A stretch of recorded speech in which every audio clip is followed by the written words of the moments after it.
Sa loob ng 2 oras at kalahati, ito na ang resulta.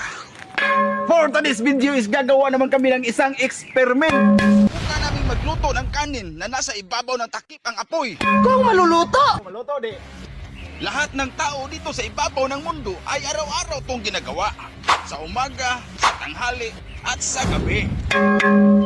Pero sa buong buhay mo ay ngayon ka lang nakakita nito. Kaya panuorin mo ang maikling video na to. Dahil sa kagustuhan namin na ang dukot o burned rice ay nasa ibabaw na naman. Kaya namin to ginagawa. Ang tanong, ano kaya ang resulta nito? Bago ang lahat ay bumili muna kami ng 1 kilong bigas at gumamit muna kami ng maliit na kaldero. Pagkatapos na namin hugasan ang bigas ay sinimulan na namin. Gagamitin naming pangtakip para makalagay kami ng mga kahoy dito. Paalala lang po sa mga bata, wag na wag kayong maglalaro ng apoy. Lalo na ngayon ay summer. At pati na rin sa mga malalaki, bawal maglaro ng apoy. Kasama ko ngayon si Johnny Negro, ang kapatid sa labas ni Boy Kilaw, alias Boy Burit. Habang naghihintay kami na maluto ang aming ginagawa, ay nagtanong-tanong muna kami sa mga taong dumadaan dito.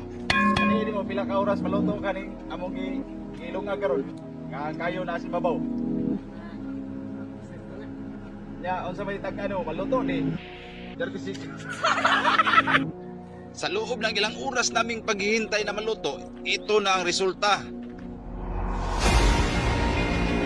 Wow! Tilawe. Sa buong buhay niyo, ngayon lang kayo nakakita ng kanin na ang tutong ay nasa ibabaw. Ano sa Bisaya ng tutong? Kami lang ang may gawa nito. Tutong or dukot sa Bisaya. Tikman natin. Kutsara nito. Crispy. Guys, grabe crispy oh.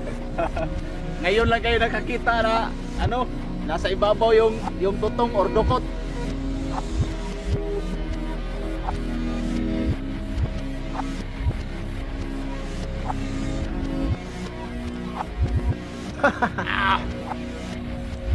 Okay. Ago ba? Success!